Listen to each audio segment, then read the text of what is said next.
Hey, what's up everybody? It is Kellen here from Start Your Systems, and today we're going to play a little bit more of our MXGP2 career mode. And I wanted to do this specifically today because, well, look at that. We're on Maggiora, and what happened at Maggiora this weekend?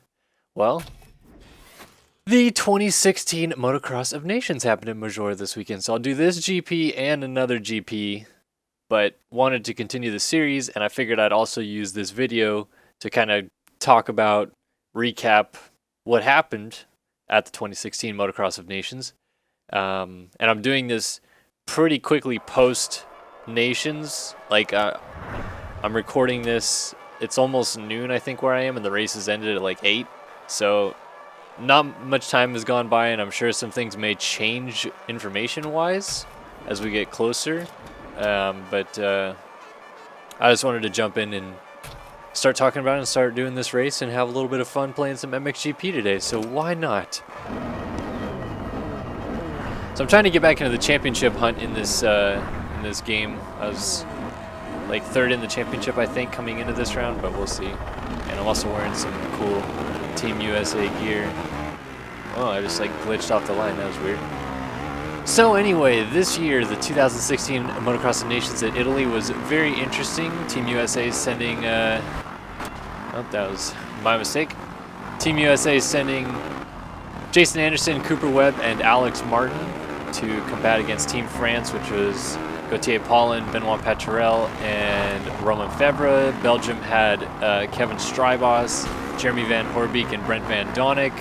The Netherlands challenged. They had Jeffrey Hurlings, Brian Bogers, Glenn Coldenhoff. Great Britain had Tommy Searle, Max Anstey, whoops, and Sean Simpson. I'm trying to think of the other teams. Italy had Antonio Cairoli, Samuele Bernardini, and Michele Cervelin. And it's pretty much all the teams that ended up being competitive when it came to race day on Sunday, and it was a freaking ridiculous Motocross of Nations. Of all my years so far watching the Motocross of Nations, you know, like live and actually getting into it and stuff like that instead of watching it after it happens, this is by far the craziest Motocross of Nations I've ever watched live. And coming into Sunday, it was one of those kind of things where I had predicted that the USA probably wouldn't win. I thought that the French were the favorites, and then Team USA avidly proved that on Saturday in qualifying when they had a myriad of mistakes, including 4 separate crashes. Jason Anderson's crash in the first corner of his open class qualifying race actually resulted in a broken, I think it was called a metacarpal bone in his foot, and so it looked pretty bleak for the USA in terms of coming out and winning it. Obviously, it's a whole different story when the gate actually drops, but with Anderson hurting his foot and Team USA qualifying 15th, they had terrible gate pick, and it was just not looking like it was going to be a good day. And so when the gate dropped for race 1, I was actually pretty pleasantly surprised to see how fast and how well the American riders were able to move through the field. The people that were up front, I was expecting to end up front and contend, and that was in the first race, Antonio Cairoli and Romain Febvre. So Cairoli for Italy, Febvre for France. Febvre's been really good on this track in the past, and it's Cairoli's home race, so of course he's going to do well. So long story short, they both end up front and kind of pulling away from everybody else in a league of their own, doing a little battle out front that eventually ended up with Febvre getting the better of the Sicilian and winning that first race. But behind him, there's a lot of different cool battles going on. Kevin Strybos moved into 3rd and stayed there for Belgium, and then Webb kind of had to go through a few people, went through, I'm trying to think, he had to go from about 12th or 13th place and ended up 4th, passing Glenn Coldenhoff, I think it was, late in the race. And he put on a great ride. I was very impressed with Webb's ride on the day. At least in that first race, I thought that he didn't quite have that level in him, seeing how he was riding on Saturday versus how he ended up riding on Sunday. So I was impressed with Webb, and then I was even much more impressed with Alex Martin, who Started outside of the top 20, or at least came across the line in 20th at the end of the first lap, so he was back there. And he worked his way up and finished 9th. So that's pretty good for a 250 against all the, you know, big boys in the big bike class and stuff, because they're going up against the MXGP class. So I was really surprised. And after one race, Belgium was leading, but USA was second.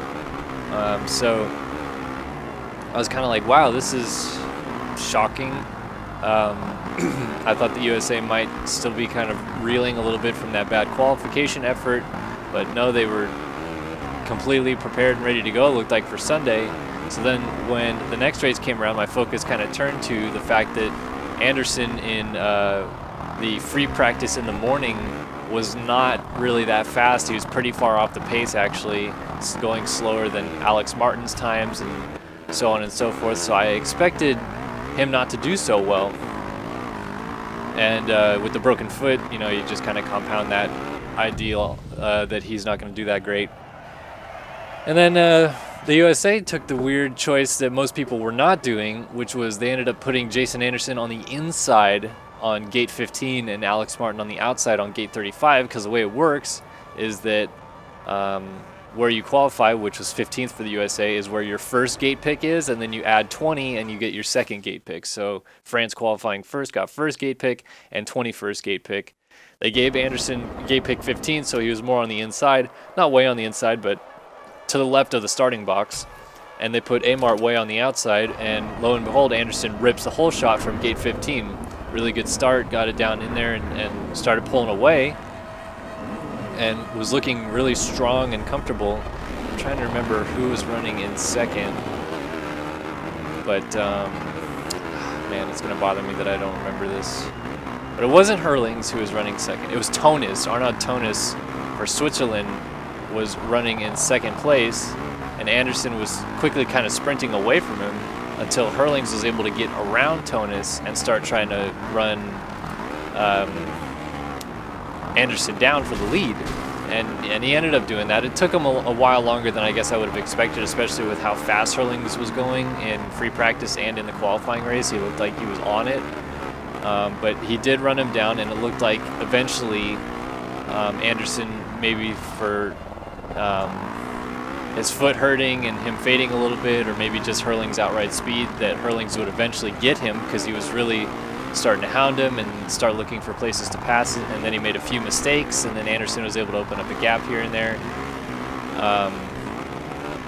So it looked like Hurlings was going to get him, and then I'd say maybe about 9 minutes plus 2 laps to go in the race, Hurlings lost traction on the other side of the track from where I'm riding right now, and slid out and ended up losing a huge chunk of time. They had gapped 3rd, 4th, 5th, 6th, 7th. There was like a huge freight train of people from 3rd back to about 9th, and they had gapped that group, and Hurlings fell and then fell back into the clutches of that group. So Anderson was kind of just in his little own world there, sprinting away from the field, and looked like he was just going to go ahead and cruise on to the win.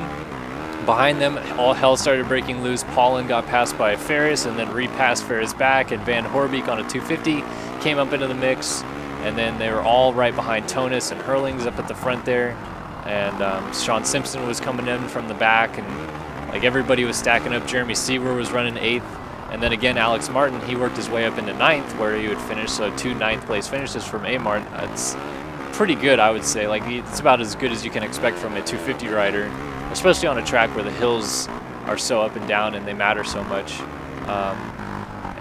What ended up being key, though, is that behind Alex Martin, Benoit Paturel, the French 250 rider, finished 10th, so he only finished 1 spot behind Martin. And long story short, they ended up using his drop score from the first race, which was a 14, and that ended up being crucial. So what happened at the end of the second race that Anderson ended up winning is going to be the point that everybody's going to probably talk about and argue about and all this business for until the days are gone, pretty much. I think everybody's just going to differ on opinions about what happened here, and I have my side of the opinion, and I'll express that. But again, if you have your own side of the opinion, that's fine. I'm not necessarily going to agree with it, but what ended up happening was Jason Anderson had a big lead. So he's cruising by the mechanics area, which you just saw me go by, and then the finish line after a left-hand kind of kink turn. And he's cruising along, and people are going bonkers down by the mechanics area. And he rolls up to the finish line jump, and he's kind of going like fast to it, but you can see that like kind of at the last minute he elects to brake really hard and roll the finish line jump just to take it easy. I guess you know, maybe he's a little bit tired, I don't know. But he rolls the finish line jump and just like totally is like tiptoeing over the finish line, puts 2 hands in the air, wins the race. So he gets the low 1 score for USA, the lowest score that they ended up having on the day, because he was the only USA rider that ended up winning a race. And he's rolling the finish, and he's on the far right side of the track, which when you see me go over that jump in a second, you'll see is kind of where the track tends to lead you. It's like the racing line, if you will, and in this race, it was definitely the racing line. Like everybody was landing on the far right side of the finish line jump. So he stays over there, he's kind of cruising, and then, I mean, it all happened so fast when I was watching it live, but what ended up happening was a rider from Japan, I can't remember his name, it's like Natsura or something like that. This is a crazy battle with kind of related to the finish line, but see, this is what I mean, you end up on the right side, and then you land on the right side of that finish line jump. So a rider, I think he was a lap down from Japan. Well, he's definitely a lap down. I don't know if he was 2 laps down or not. I can only guess, in my opinion, that he did not see Anderson elect to roll the finish line jump. And if you're this rider, you've just been lapped by Jason Anderson, so you didn't get the white flag. So all you saw was a 2 lap board, and you might be thinking you're coming to the white flag. Whether or not you know Jason Anderson's leading the race or not, you might be thinking you're coming to the white flag. So I don't fault this guy for what he did at all. People are going to curse his name to the death, I swear, because American fans are just brutal, and they have no respect sometimes, I think, for other racers in the world. But this guy decides to jump the finish line jump in the main line. I'm thinking it's because he didn't see Anderson, and I'm thinking it's the flow of the moment. If Anderson jumped the finish line jump, none of this happens. We're not even talking about this. It's a moot point. That guy jumped the finish line jump. Who fucking cares? But this guy ends up jumping the finish line jump, and at the last split second, Anderson realizes that there's somebody jumping over the back of him, and as he turns around, sure enough, he gets flat landed on, knocked out, and done for the day. He gets spit off the side of the track like a rag doll. I mean, it was a nasty looking get off for Anderson, and the Japanese rider ended up getting kind of sketchy but riding out of it. And yeah, Anderson was done for the day. He got taken off in an ambulance to the hospital where he's been checked out. He says he's fine, he just got a concussion. But what it meant for the USA, unfortunately, was that the 9-9 scores for Alex Martin would be counted. I think they would initially have hoped that Anderson and Webb would do well enough in the 3rd race together that they would be able to drop one of Alex Martin's 9s, and then they could probably have won had this event not happened. But I'm just saying, for all the people that are going to go out there and say that this Japanese rider is the Satan of all hell, because that's all people are saying right now, is that we should go shoot him and whatever, because American fans just are ridiculous. They're passionate, but in the wrong kind of passionate, I think. So I don't think he was doing anything on purpose. He just went over the finish line jump like normal, like every other fucking person in the world on every other lap of the race this weekend did. It just so happened that Anderson had rolled. He was celebrating. He stayed in the main line, which I think is also a key. And unfortunately, he got landed on. So that's the issue there that happened with Jason Anderson. I feel terrible for Anderson, because that's the ultimate of highs, winning on your debut at the Motocross of Nations, winning the race to 3 seconds after you cross the finish line and you feel the jubilation, you feel like you've accomplished everything, you're out cold and on the side of the track because you just got landed on. It's a shitty situation for Anderson, it's a shitty situation for the USA, but for crying out loud, people, that kid from Japan did not do it on purpose. Give the kid a break. He just was Jumping the finish line jump like every other fucking person in the world jumps the finish line jump, okay? It's no big deal. On race 3, what ended up happening was USA would have to have some sort of epic ride out of Webb and hope that Webb got a 4th in the first moto, and Anderson got a first, so they'd take Martin's 9.9, and then whatever Webb did, because Anderson didn't start the last moto, so that would be our drop. And so, you have the 1 and the 4, which is 5 points, and then the 2 9s, which is 18, added up to 23. So at best case scenario, Webb winning the last moto meant that they would get 24 points. But if France had Paulin and Febvre both finish inside of the top 5, regardless of Webb winning or not, they would win the championship. And that's why I was earlier saying that Pat Terrell finishing 10th was key, because he really did charge forward late in that race and get into 10th, which really ended up helping France out. So they needed to have good rides for sure, but they didn't need to absolutely go out and win like Webb pretty much had to do. So the race gets underway. Herlings rips the whole shot from the outside. Pretty quickly, Cairoli gets into 2nd, and Tommy Searle sits 3rd, Glenn Coldenhoff 4th. Webb comes through, he's in 5th. There's a bunch of other riders in there. I think Strybos is in there. Trying to think of who else is in that mix. There's just a bunch of people, and then Febvre comes across the line in 10th, and Paulin comes across the line in 12th at the end of the first lap.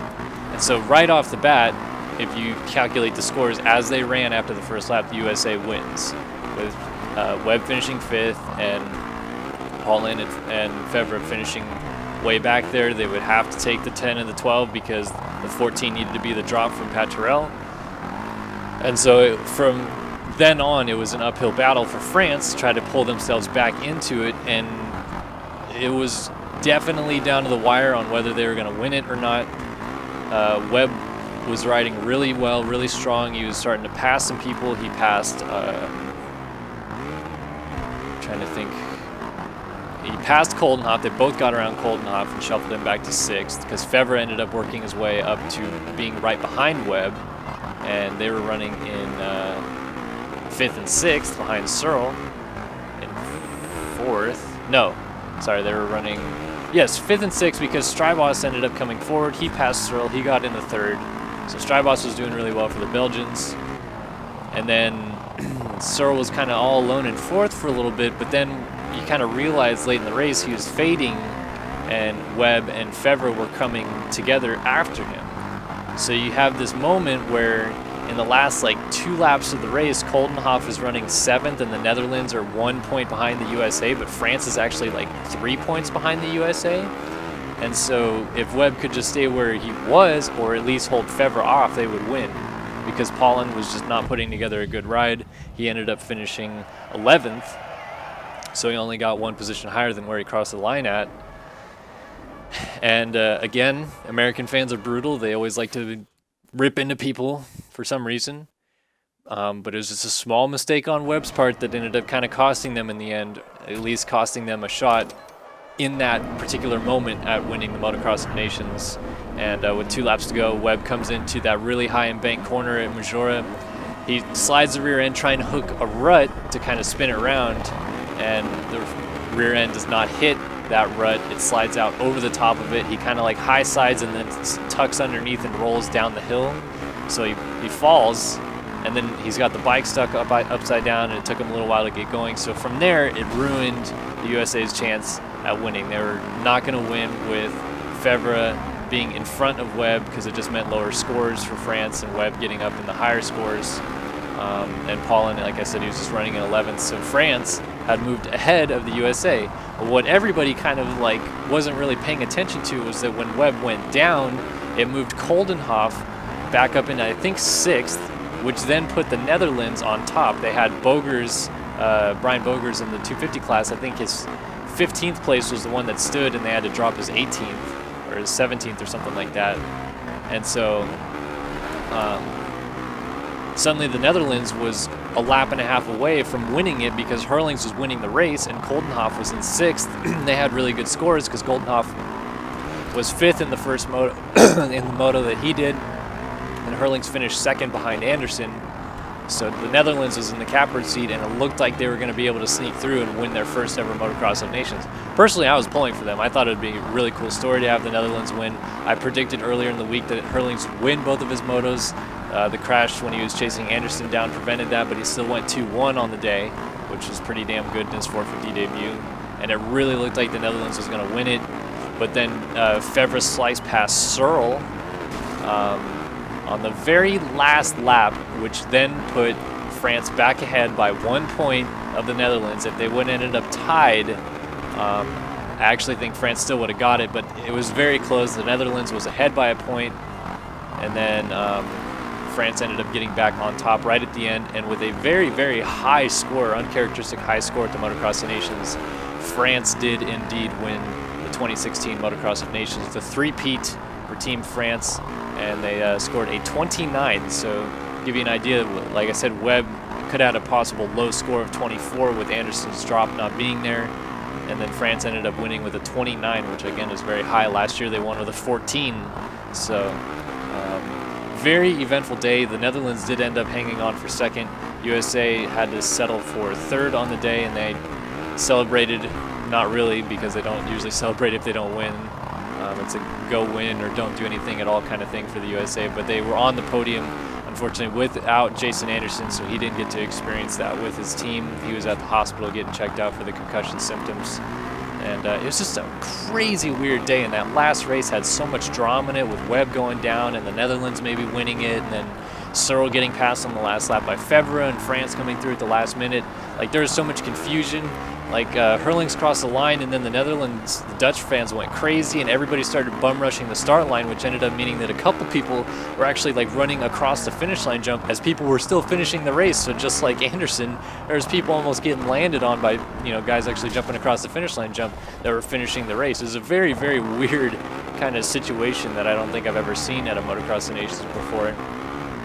But yeah, I think everybody had kind of assumed, judging by how the announcers were presenting it and what was going on, that the Netherlands actually did win. But because Febvre was able to get by Searle on that last lap, it meant that France came through and won it. And Febvre himself was very surprised. They interviewed him, and he's like, "Oh, I didn't know we won. I was so surprised. I was just pushing my hardest." And wow, it was a very crazy weekend. And yeah, I mean, I was pulling for the USA to pull that one out. I didn't think it was possible after the way that they rode on Saturday, and with Anderson being the way he did. But that was some heroic rides from all those guys, and they have nothing to be ashamed of. They went in and they had some pretty terrible luck, unfortunately. They had a lot of crashes, which, you know, that's kind of on themselves. But the Anderson thing, it's not his fault. It's not the Japanese rider's fault. It's nobody's fault. It's just one of those freak accidents. And you know, to still come out third with all the stuff considering that happened to the USA on the weekend, I think that's pretty good. So very, very interesting weekend of the Motocross of Nations, and I'd love to hear you guys' take on how everything shook down. A couple of really surprising efforts. I think Dean Ferris rode really, really well in his return to GP scene stuff. Estonia ended up back inside of the top 10, so another good year for the Estonians. And then actually Canada finished inside of the top 10. They got 10th, so they did really well. Kevin Benoit had a fantastic day. He went 8-12, so he made the Canadians look awesome. It was just a really cool day. Unfortunately, the USA didn't go their way, but you know, that's going to happen. And I think when it comes to Glen Helen next year, they're probably absolutely just going to slay everybody, because that track is a very familiar track for all those guys. And I'm looking forward to going and seeing it in person. But if you guys like this video, please like, comment, and subscribe, and let us know your thoughts on what you thought of what happened at the 2016 Motocross of Nations and how that all shook down. Obviously, you hear my thoughts on the Anderson situation. You can have your own opinion. I'm just pointing out the facts of the situation, and that a lot of people, I think, realize that it was just kind of a freak accident. There's only so much you can do in that situation. But anyway, hope you guys enjoyed this video, and we'll see you guys on the next episode of MXGP2 Career Mode, where I do something else, and maybe I'm closer to the championship lead now after winning this race. Let's see. I am only 23 points back of Febvre, and Cairoli is only 7 points back of Febvre, so it's a close championship battle. So we'll continue this on in a future video. We'll hope to see you guys then, but for now, we'll see you guys later.